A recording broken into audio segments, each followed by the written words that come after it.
Honorable Governor,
जनगण मन अधिनायक जय हे भारत भाग्य विधाता।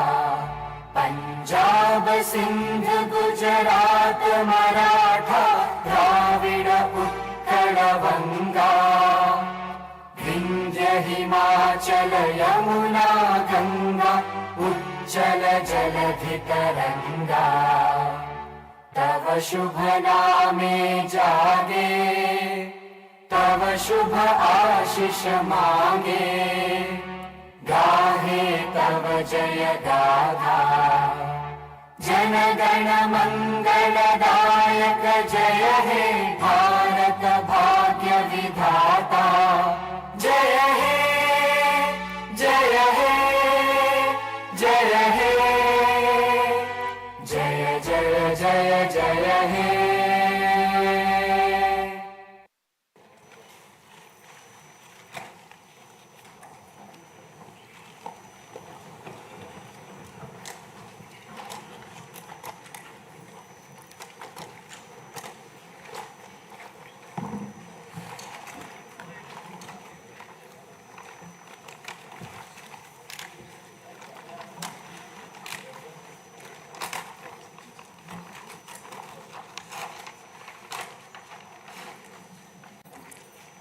Honorable Chairman,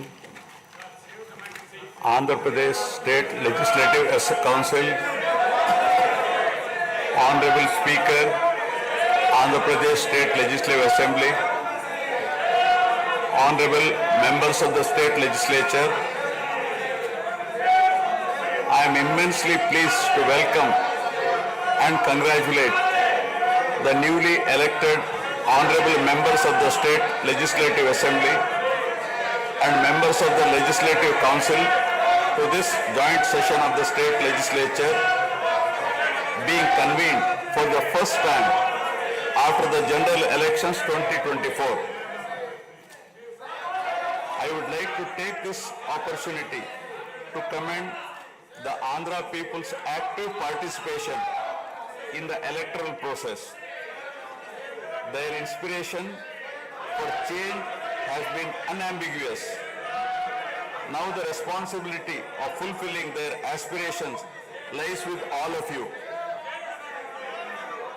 Honorable members, you are aware that due to the supreme sacrifice of Amarajeevi Potti Sriramulu, Andhra Pradesh was formed as the first linguistic state on 1st October 1953 with Kurnool as capital. Thereafter, the state was recognized on 1st November 1956 and Telugu-speaking parts of Hyderabad state were made into the combined Andhra Pradesh with Hyderabad as capital. Accordingly, a lot of Telugu people moved to Hyderabad. Again, in June 2014, the people of Andhra Pradesh were forced to undergo another reorganization of their state, the most damaging experience of all. The united Andhra Pradesh was bifurcated unscientifically, undemocratically, and without adequate consultation with the stakeholders. This has left an indelible mark on the minds of the people of the residual state of Andhra Pradesh.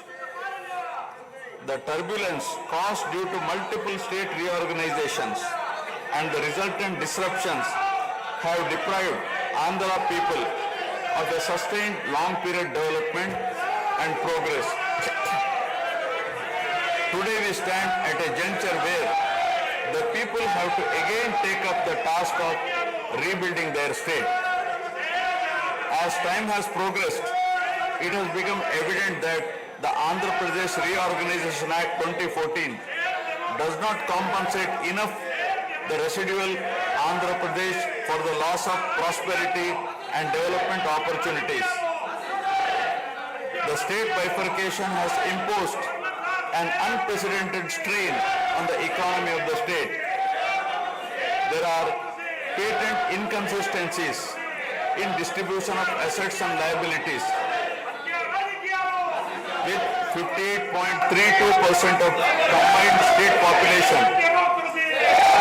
The unscientific bifurcation caused the state to inherit only 46% of the resources, financial loss on account of loss of Hyderabad city, disproportionate debt burden, loss of access to public institutions, loss of national institutions, Government of India PSUs, and institutions of higher learning, etc.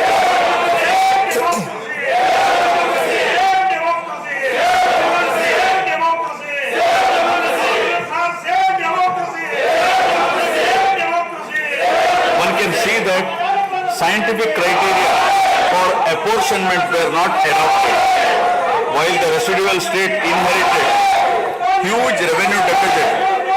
Debt was shared on population basis, assets on location basis, power sharing on consumption basis, and worst of all, educational institutions with no basis. All these factors led to the structural change in economy with reduction of service sectors from 51% to 44%. The per capita income too fell from 1,06,176 for the combined state to rupees 93,121 for AP. Notwithstanding the adverse impact of the state bifurcation and undaunted by challenges such as budgetary constraints, infrastructural deficiencies and unresolved issues, the government converted every crisis into an opportunity during the period 2014 to 19. The government had laid a solid foundation for a vibrant sunrise Andhra Pradesh. The then government focused on the inherent strengths of the successor state of Andhra Pradesh, its 974-kilometer coastline, providing opportunities for port-led development and requisite environment for manufacturing activities. The fertile river plains supporting agriculture and allied activities, the passing of 3 industrial corridors through the state, rich natural and human resources.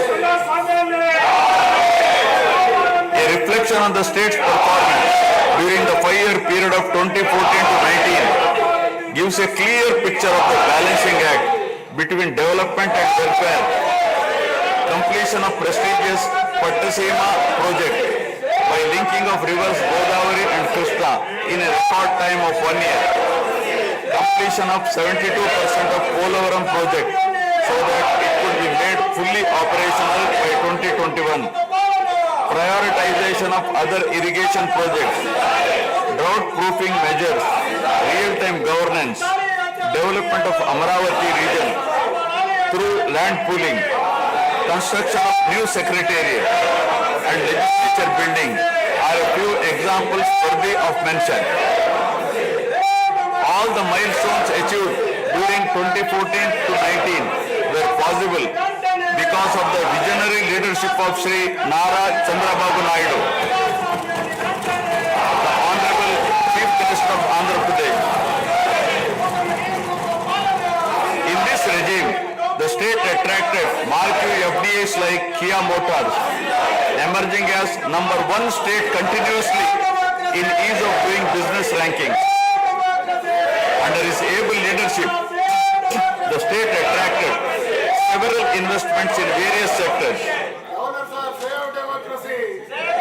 The government initiated development of Kakinada SEZ Port, Bhavanapadu and Ramayapatnam ports, expanded airports and increased the state road network.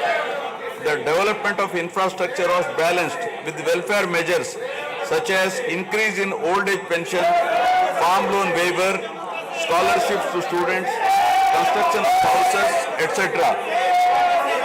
These development and welfare measures led to compound annual growth of 13.5% between 2014 to 19.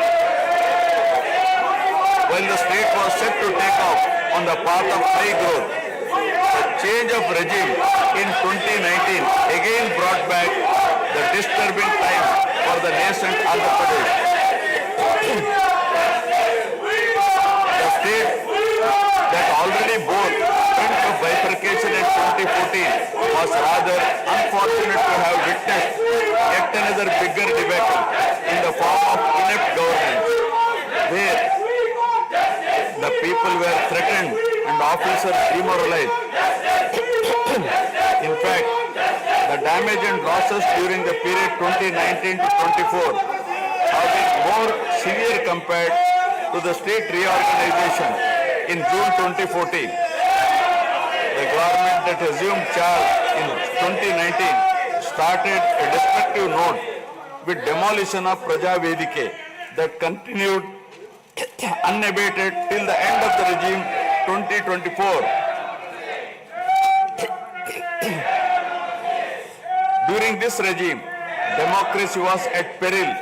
People were in a state of fear and hardly enjoyed any freedom of living.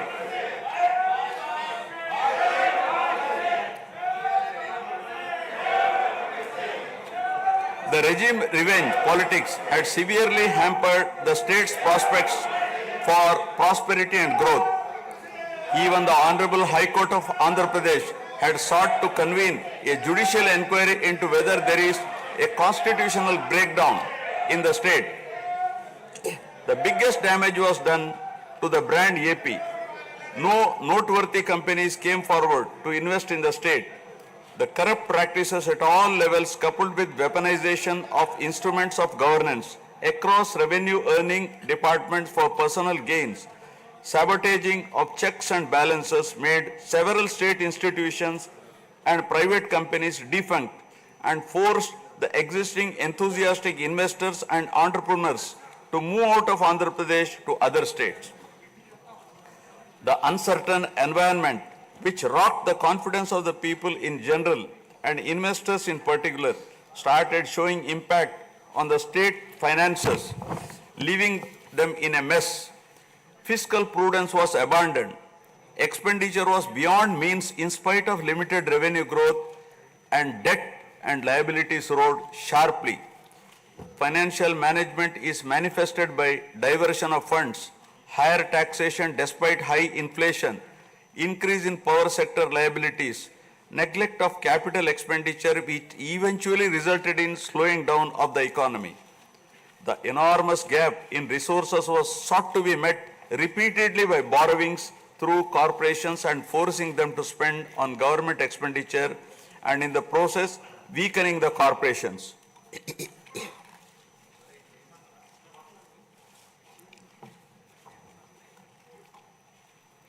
In view of the inordinate delay in clearance of the bills due to strained financial position of the state, many vendors and contractors have approached the High Court of Andhra Pradesh for relief and filed cases against the government. About 25,000 cases have been filed for bill payments, which is unprecedented. The sheer number of contempt cases with personal appearances and arrest warrants against officials in several cases resulted in systematic humiliation and victimization of bureaucracy. This led to complete demoralization of administrative machinery. the capital expenditure reduced by 60% in 2019-24 compared to 2014-19. Departments such as water resources and transport, roads and buildings, which undertake substantial capital works, were left critically short of funds to carry out any works. The capital expenditure on water resources has reduced by 56%, and that on roads and buildings by an alarming 85% during this period. The compound annual growth rate of states-owned tax revenue slipped from 12.8% to 8.1% during this period. On the other hand, the revenue expenditure increased from 7.8% to 10.5%, whereas the capital expenditure growth declined steeply from 26.4% to 3.4%. Lower share of capital expenditure to public debt occurred during the period 2019 to 24 is a clear indicator that the government met revenue expenditure also through borrowed funds. The CAGR in per capita debt has been higher at 14%, while the CAGR in per capita income is only 9.7%. This reflects the fiscal profligacy of the previous regime as no capital formation took place. The Amaravati capital region, envisioned as the focal point of growth for the nascent state of Andhra Pradesh, was totally destroyed. With an attempt to scrap the Amaravati dream, the government confused the people with its malicious three capital cities idea under the guise of decentralized governance.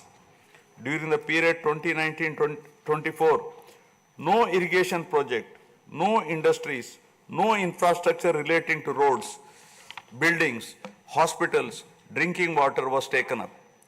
Cancellation of MOUs in energy sector and other infrastructure projects further demonstrated the negative attitude of the government. Such disastrous decisions, unmindful of consequences, have led to unrest among the youth and job aspirants. Prevalence of uncertain environment has eventually led the youth towards addiction of illegal substances, causing a drug menace. The mental unrest and agony were not limited to the geographical boundaries of the state. The Telugu speaking people all around the world were upset and demoralized by the uninspiring deeds of the government. They anxiously and desperately waited for a change in governance that would take them forward in the 21st century. The progressive public policies of the AP government during 1996 to 2004 have today led to empowerment of Telugu people globally, enabling them to be amongst the highest earning Indian diaspora. The condemnation of demolition approach of the previous government by the people of the state, NRIs and other supporters, culminated in a change in government. A huge and historic mandate has been given to the NDA, hitting an unprecedented 93% strike rate, thus reaffirming faith in democracy.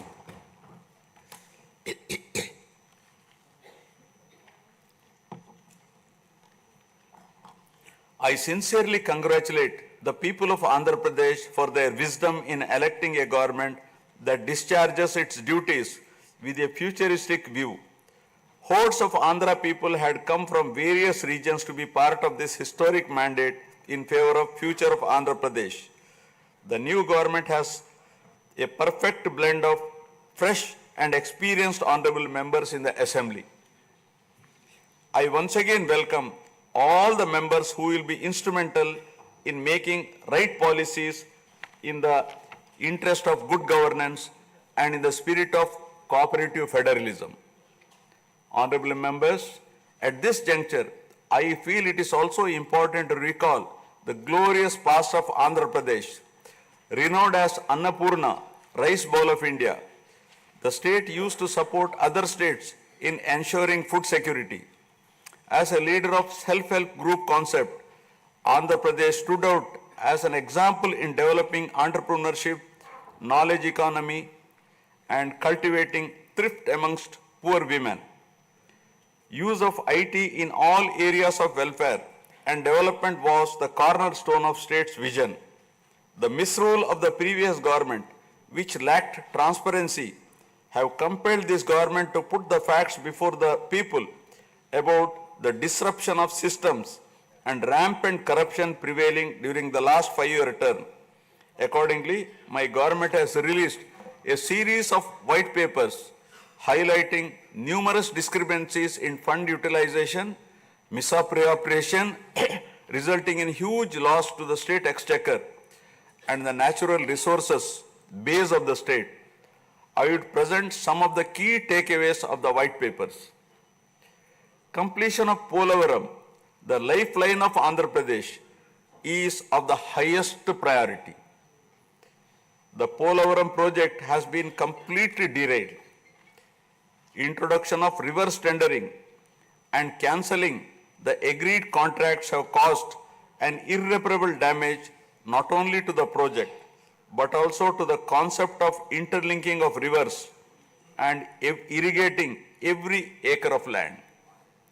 Unilateral announcement of 3 capitals for the state resulting in 1,631 days of farmers' protest. Modification of jurisdiction of the Capital Region Development Authority to 6,993 square kilometers. Shelving preparation of regional master plans. Completing the land acquisition in only 191 acres are some of the events that halted the progress of CRDA. This led to a potential loss of about 7 lakh jobs and estimated loss of wealth of about rupees 2 lakh crore along with loss of investment and growth opportunities.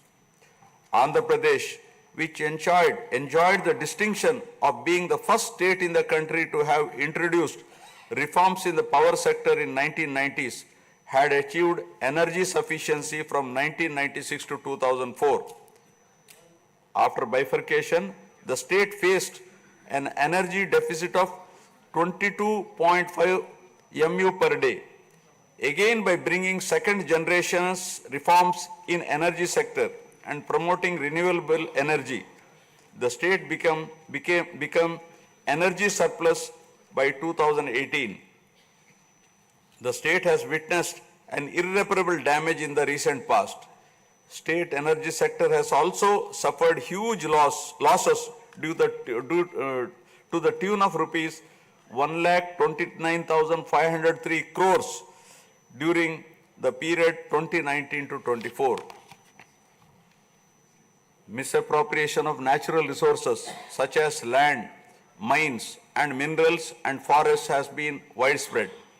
Land grabbing, misappropriation in allotment of house site pattas, violations in land allocation, assignment of land to ineligible beneficiaries, and Resurvey and AP Land Titling Act 2023 have completely eroded the confidence of the people during 2019-24. Put together, an amount of rupees 35,576 crore covering 1.75 lakh acres has been estimated as a loss, and the fundamental right of the people to own their property was affected. Looting of sand and mineral wealth is another area that resulted in huge loss to the exchequer and involved corruption. My government has initially estimated that an amount of rupees 19,000 crore has been lost due to illegal activities in these areas. Due to the unfriendly sand policy, 20 lakh construction workers have become unemployed. Due to the inefficient, inappropriate policy making and laxity in enforcement during the periods 2019-24, a cumulative loss to the tune of 9,750 crore has been incurred in mineral revenue. Huge damage has been done to environment. Smuggling of precious red sandals from forests has taken place with the revenue from the sale of red sandals dropping from rupees 1,623 crore in 2014-19 to rupees 441 crore in 2019-24. The destruction of mangrove forest land and Rishikonda Hill in Vishakhapatnam have also damaged the state's heritage and culture. The government misused law and order machinery during 2019-24 by harassing dissenting voices. There was rise in crime against women, children, atrocities on innocent people, especially the SC, STs and other vulnerable sections. The people lost faith in the government's ability to maintain rule of law.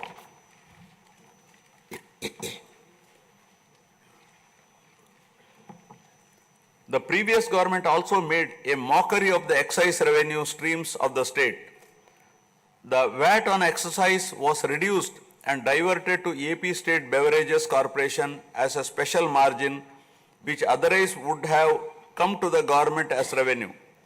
The government levied the additional retail excise tax on the issue price of liquor sold by APSBCL and escrowed the same for repayment of loans taken by APSDC.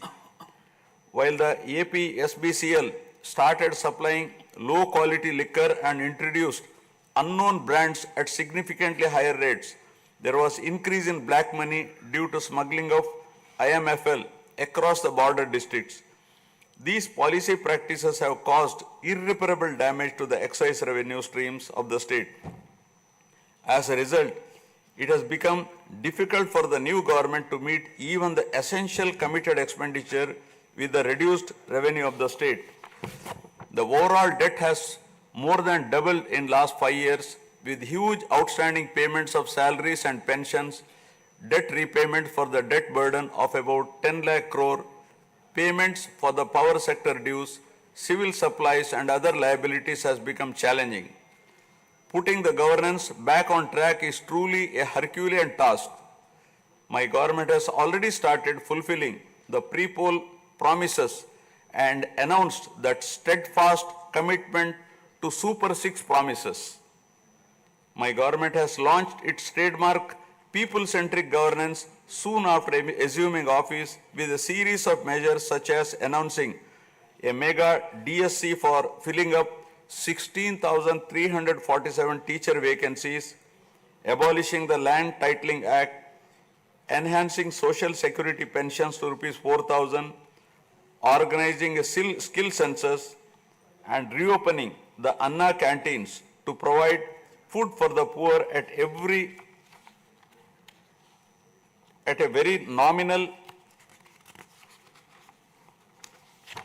rate of Rs 5 and supply of free sand. My government will initiate other important measures also. I am sure my government under the able and proven leadership of Shri N. Chandrababu Naidu Garu, the Honorable Chief Minister of Andhra Pradesh, and Shri Pawan Kalyan Garu, Honorable Deputy Chief Minister, with complete support of Shri Narendra Modi Garu, Honorable Prime Minister of India, will make all-out efforts in fulfilling the aspirations of the people for developing the state. Initiating the process, the Honorable Chief Minister visited New Delhi to meet the Honorable Prime Minister and other union ministers concerned and apprise them of the grim financial situation. During the visit, special requests have also been made for hand-holding by the centre and extending liberal support to the state. I appeal to the people of the state to understand the current alarming financial situation and cooperate with the government in rebuilding the state. The massive destruction which resulted in huge loss of natural resource base and human value system really makes the reconstruction process difficult and time-taking one. To assess the complete loss, plan for resource mobilization and development is a cumbersome task. It requires collective thinking, extensive discussions with intelligentsia and academicians to explore ways to overcome the current crisis. It also involves finding ways to restart the entire development ecosystem through short, medium and long-term plans in the light of the new development paradigm of Viksit Bharat at 2047. The extent of real damage done to Andhra Pradesh in the last 5 years had not come in public discourse thus far. The misgovernance from 2019 to 24 created a trust deficit with regulatory authorities and damaged the brand of AP amongst investors. The people now given a strong mandate to the NDA to rebuild the brand AP and regain the trust. Honorable members, usually winning elections and assuming responsibility is a happy event. But now we are meeting in different and difficult circumstances. Perhaps for the first time in the country, the members are not in a position to rejoice and have the means to meet people's aspirations immediately. Keeping this in view, my government is proposing to go for budget after meaningful deliberations. With several issues relating to state bifurcation remaining unresolved, my government has taken initiative and visited New Delhi to meet the concerned in union government, including Honorable Prime Minister and also Telangana government, with an intent to quickly find amicable solutions. The resolve shown by the 5 crore people of the state to reinstate democracy and elect people-friendly government with an unprecedented mandate is required to be appreciated yet again at this hour of crisis to help the state to rediscover its past glory. I would like to conclude my speech with the inspiring words of Swami Vivekananda. I quote, "We are responsible for what we are, and whatever we wish ourselves to be, we have the power to make ourselves. If what we are now has been the result of our own past actions, it certainly follows that whatever we wish to be in future can be produced by our present actions. So we have to know how to act." Jai Hind. Jana Gana मन अधिनायक जय हे भारत भाग्य विधाता। पंजाब सिंध गुजरात मराठा द्राविड उत्कल बंगा। विंध्य हिमाचल यमुना गंगा उज्जल जलधि तरंगा। तव शुभ नामे जागे, तव शुभ आशीष मांगे।